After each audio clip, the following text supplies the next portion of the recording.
अस्सलामुअलैकुम वरहमतुल्लाहि वबरकातुहू। इस बार मुसलमानों को ईद नहीं मनाने देंगे। इस बार मुसलमानों को ईद की नमाज तक नहीं पढ़ने देंगे। मस्जिद में घुसकर होली खेली जाएगी। मुसलमानों को बहुत बड़ी धमकी मिली है। कौन ये कह रहा है, किसने धमकी दी है, पूरा वीडियो मैं आगे आपको दिखाऊंगा।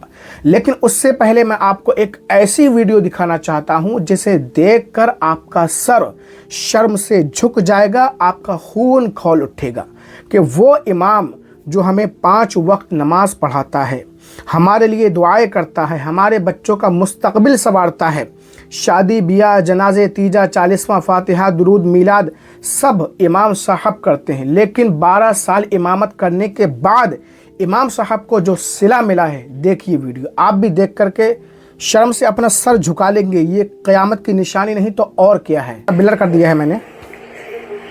अस्सलाम वालेकुम दोस्तों, अभी तरावी चल रही थी और तरावी के बाद एक आदमी ने मेरे ऊपर हमला कर दिया है। देखो, 12 साल मैंने इमामत की और 12 साल इमामत करने के बावजूद भी मेरा ये हाल बना दिया इन लोगों ने। ये देखिए, तरावी के बाद तुरंत उसने मेरे ऊपर हमला कर दिया। इस वीडियो को ज्यादा से ज्यादा शेयर कीजिए। इतनी ईमानदारी से नौकरी करने के बावजूद भी हाथ उठाते मौलाना को गाली देते हैं। ये कैसी तमीज है, कैसी तमीज है। मौलाना के पीछे नमाज पढ़ते हैं, कुछ तमीज नहीं, और बाहर आके बोलते हैं इतने खोर है, 10 साल से ये कर रहा है, वो कर रहा है, खबरें पहुंचाता है, ये करता है, वो करता है। हाँ, इस वीडियो को ज्यादा से ज्यादा शेयर कीजिए। ये देखो, बच्चे भी रो रहे हैं और ये मेरा हाल बना दिए इन लोगों ने। ये पोसरे है, चिपलूर तालुके के अंदर ये पोसरे गांव है, जहाँ पर मैंने 12 साल इमामत की। सिर्फ एसी की वजह से मेरे ऊपर इन लोगों ने हमला किया। उस वीडियो को ज्यादा से ज्यादा शेयर कीजिए और मेरे लिए दुआ कीजिए। इसके बारे में आगे आपसे बात करेंगे, ऐसा क्यों हुआ है, किसने किया है। पहले आप ये वीडियो देखिए। हिंदू रक्षा दल के अध्यक्ष ने कहा इस बार ईद नहीं मनाने देंगे। न ईद पर नमाज पढ़ने देंगे, न रोजे रखने देंगे। इस बार ईद पर खून की होली खेलेंगे। खुलेआम मुस्लिम समुदाय को धमकी देता इस व्यक्ति का नाम ललित शर्मा है, जो जगह जगह जाकर आग में घी डालने और भड़काऊ बयानबाजी कर मासूम लोगों को उकसाने व दंगा भड़काने की कोशिश करता रहता है। दिल्ली पुलिस को इसे लंबे समय के लिए भेज देना चाहिए। शेयर कीजिए इसे। ठीक है, अब इस पर क्या एक्शन लिया जाएगा ये देखते हैं। खैर, मैं बात करूंगा कि जिन लोगों ने अपने इमाम के साथ हमला किया, मारने की कोशिश की, आप देख रहे हैं पूरे कपड़े जो है लथपथ हैं, बच्चे रो रहे हैं, माँ का हाल देखिए। यही सिला मिलता है।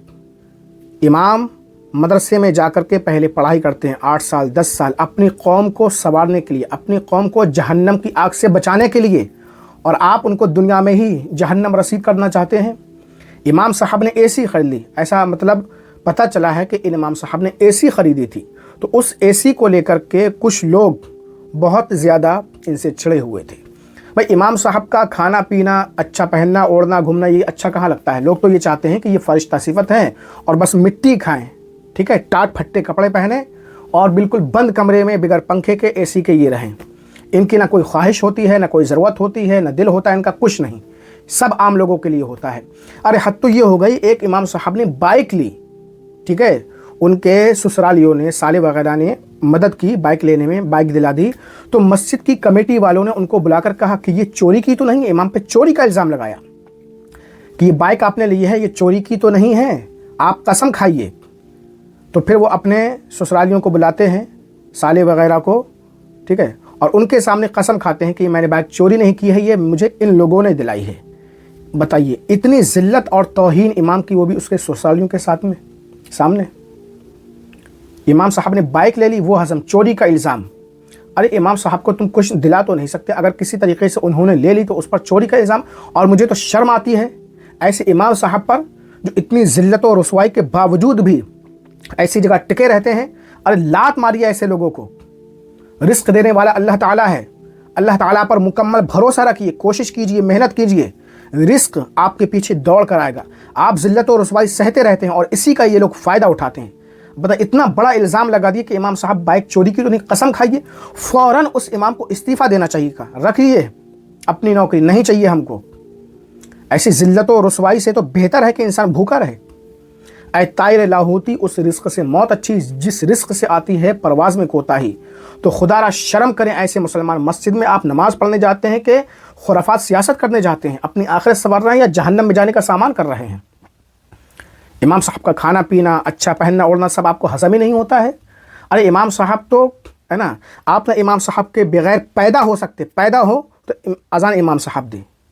आप ना मर सकते, जनाजा इमाम साहब पढ़े। आप किसी औरत को अपने निकाह में इमाम साहब के बगैर ला नहीं सकते, पढ़ा ले अपना निकाह। लाखों में एक आध इंसान होगा जो शायद अपना निकाह पढ़ा ले, आम इंसान में से। कलमा तक पढ़ना नहीं आता है। और इमाम साहब के साथ इतना जुल्म सितम जिसने भी किया है, सख्त से सख्त कार्रवाई हो। सुनने में ये आ रहा है कि इनके किसी मुक्तदी ने ही इनके साथ ऐसी हरकत की है, जैसे ही तरावी पढ़ा करके निकले। बताइए, तरावी पढ़ा रहा, रमज़ान शरीफ का महीना। अरे कौन फिर आपको नमाज़ पढ़ाना चाहेगा? कौन अपनी जान पर खेल करके मस्जिद में नमाज़ पढ़ाएगा? और सुन लीजिए, जिस दिन इमाम लोगों ने मस्जिद में नमाज़ पढ़ाना छोड़ दिया, मस्जिदें वीरान हो जाएंगी। आपको नमाज़ पढ़ाने वाला कोई नहीं मिलेगा। इमाम साहब की नुक्ताचीनी फैलाना, ये सब चीज़ें। और एक टाइम अगर इमाम साहब ना आए तो सब एक दूसरे को झांकते हैं, कौन पढ़ाए कौन पढ़ाएगा। अरे शर्म कीजिए, शर्म कीजिए थोड़ी सी। मैं रान बेवा हूँ, मेरे आदमी का 9 महीने ख़त्म हो गए। मेरे घर में कोई खाने कमाने वाला नहीं है। मैं मांगती झांकती हूँ, कहाँ से लाऊं? भैया गरीब इंसान हूँ। मेरे रमज़ान के महीने में आप लोग सब लोगों पर गुजारिश हो, मेरे रमज़ान के महीने मेरी मदद करिए। मैं क्या करूँ? मेरी माँ को हार्ट की बीमारी बताई है।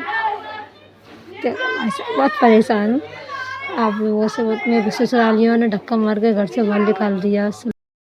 तो हमारी ये इस्लामी बहन यूपी के ज़िला कासगंज की रहने वाली है, और जैसा कि इसने बताया शौहर का इंतकाल हो चुका है और इसके ससुरालियों ने इसे घर से निकाल दिया है। किराए के घर में रहती है। माँ को है ना बहुत बड़ी बीमारी है, कमाने वाला कोई नहीं है, अकेली है। बर्तन वगैरह मांज कर, झाड़ू पोछा करके लोगों के घरों में कुछ खर्चा पानी चल जाता है। आप हजरात से ज़्यादा गुजारिश है कि रमज़ान शरीफ के महीने में अपनी इस बहन का ख्याल रखें और सिमनान एजुकेशनल वेलफेयर ट्रस्ट के ज़रिए ज़्यादा से ज़्यादा अपनी इस बहन की मदद करें। इंशाअल्लाह ताला जो भी आप हेल्प करेंगे, मदद करेंगे, हम इस खातून तक उसे ज़रूर पहुँचाएँगे। वीडियो को ज़्यादा से ज़्यादा शेयर कर दीजिए। देख सकते हैं आप, इसका छोटी सी बच्ची भी है।